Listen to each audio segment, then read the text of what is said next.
Hello everybody and welcome to Sin City Living. My name is Jason. I'll be bringing you today's episode.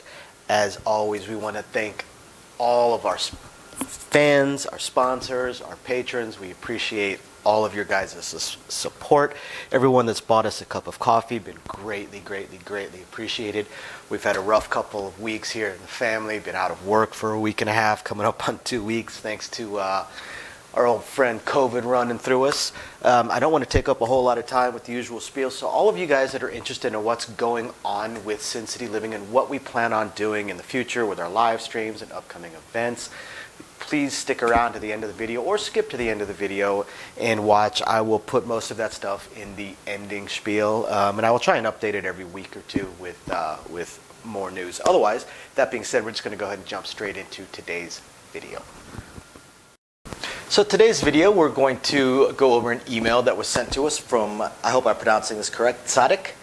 And he has asked for us to talk about come bets and basically talk about a strategy where you were trying to get as low of a house edge as possible. And that is certainly an admirable thing. Definitely. So we're going to talk about it. Now, there's pluses and minuses to everything. The one thing that we have pointed out in other videos, like our illusion of house edge video, is that all house edge does, lower the house edge, all that does is mean you lose slower. The lower the house edge, the slower you lose your money. That's all it means. It actually has no effect whatsoever on how much you are able to win on the other extreme side, such as an extremely great roll. You know, the lower your house edge, the slower you're going to lose your money, but the less you are going to win on the 10, the 15, the 20, the 30, and the 40-minute rolls. We just had a 40-minute roll last night, and we, amazingly enough, actually had a player that was playing very similar to this. They were playing a 2-point Molly system. Of all the people on the table, the only ones that won less than that person were the players that did place two numbers and then just did same bet the whole 40 minutes.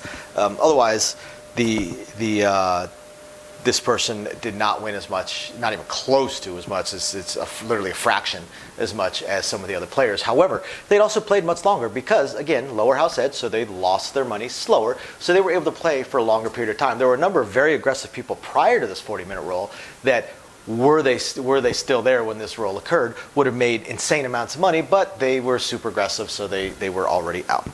So what would be the best house edge, the lowest house edge? Well, the lowest house edge is, plain and simple, going to be your place, or not your place bets. It's going to be your pass line bets. It's going to be your odds, 2, 3-point Molly systems, things along those lines. Basically, pass line bets and come bets would have the lowest house edge, which they absolutely do. 100% have the lowest house edge. Now, the reason they have that lowest house edge is because when this puck is off, you have that win-loss combination that is 2-to-1. 2-to-1 in favor of winning if it's not setting a point. If it's not one of these numbers, then you're a 2-to-1 favorite to win right there. You know, of the 36 combinations of the dice, 12 of them would be either a win-loss condition. So 1/3 of the possible combinations of the dice are going to be a win-loss condition for the pass line or for a come bet, because when there's a come bet, all it is a pass line bet with the point off. So 1 in 3 are going to be a win-loss condition, and of those win-loss conditions, 2 out of the 3, two-thirds of the win-loss conditions will be wins. So that is where the advantage of the house edge comes into play. That's where you have the lower house edge, because it is including that come-out roll. If you take that come-out roll out, then the house edge is, once there is already a point established, for instance, let's say we already have the point as 9, and someone's got a place bet of $10. They have the exact same house edge, or the house edge at this point, and only at this point, not including the come-out roll, but only from this point moving forward, is the exact same as the house edge of someone that is placing the point. So that house edge only comes into play because of the come-out roll. Basically, the house edge comes into play because of this right here. Once it travels, not so much. comes into play because of this right here. Once there is a point, now the house edge is identical to having a place bet. Now, let's talk about odds. So you've got some come bets to travel. Maybe you're doing a 3-point Molly system. The thing with the come bets is it doesn't matter how many you do. You can do a 2-point Molly system where only 2 of them, where you only do 2 and then sit back. You can do a 3-point Molly system. You can do the infinite system where you always have a come bet going. It doesn't really matter. It's just whatever you're most comfortable with. And your bankroll can support, because one of the downsides to come bets is to really take advantage of them. The only point behind having a come bet is to be able to do odds. And if you're going to do odds, it's best to do max odds. So you have to have a lot more invested per number. So that's why a lot of people only play 2-point Molly systems. Heck, I've even seen the occasional 1-point Molly system, just because they don't want to put that much at risk. So you do your, you do your odds. We'll say 3, 4, 5 odds on a $15 minimum bet here, or on a $15 come bet. Now, one of the things, odds have no house edge. They are true odds. The way they pay is absolutely true odds. There's no house edge whatsoever. So one thing Tzaddik does bring up is that when the puck is off, it actually doesn't make sense to have your odds off. It makes a lot more sense to have the odds on your come bets working. And I absolutely 100% agree. It makes no sense to have your odds off. I know the reason why is in the event of a winner 7, the 1 in 6 chance, people hate to win a small amount here and lose an absolute ton up here. However, when these are off and say a 6 rolls, you just won $15 instead of $105. And so if you're going to have odds, remember, again, there is no house edge. It's basically an even money bet. Over the course of a year, if you played 8 hours a day, the money that you bet on odds, either behind your pass line bet or on your come bets, would zero out. At the end of the year, what you've lost, what you've won, pretty much is going to zero out statistically. It's going to come very, very, very close. So it doesn't really matter. So it makes no point, or it makes no sense not to have your odds working. You should always, always, always, always, always have your odds working.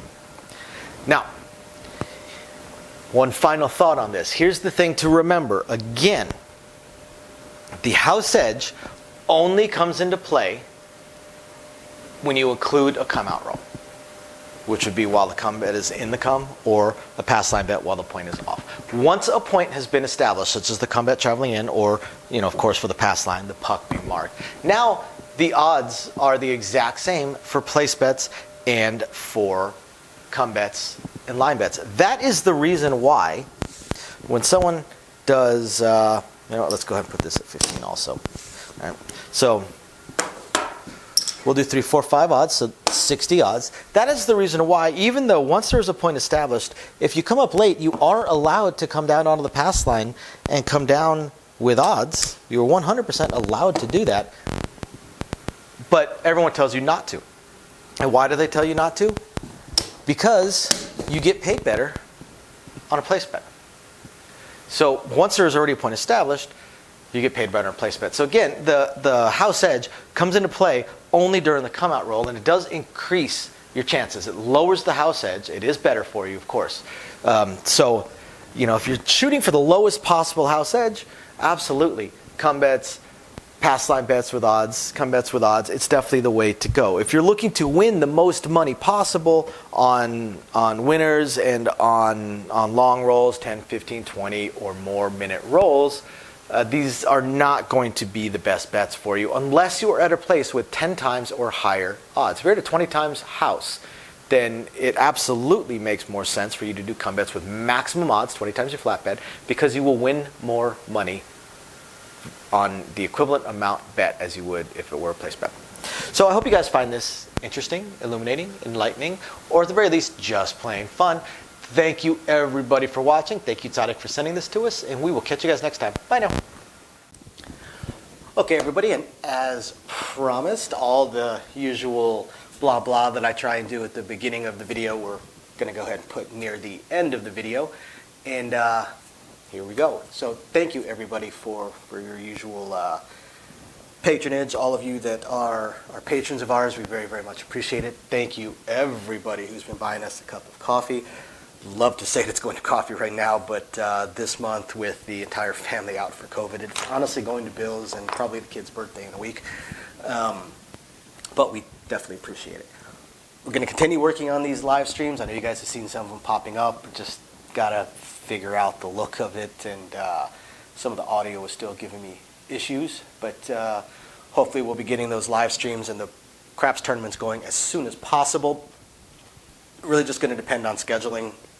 My schedule changed, Amy's schedule changed, kids' school schedule is fun. So once we figure out exactly how all those schedules are going to work, we'll let everybody know. And otherwise, please continue emailing us with anything you would like to see videoed. And again, thank you everybody for tuning in. We appreciate every single one of you guys. We'll catch you next time. Bye now.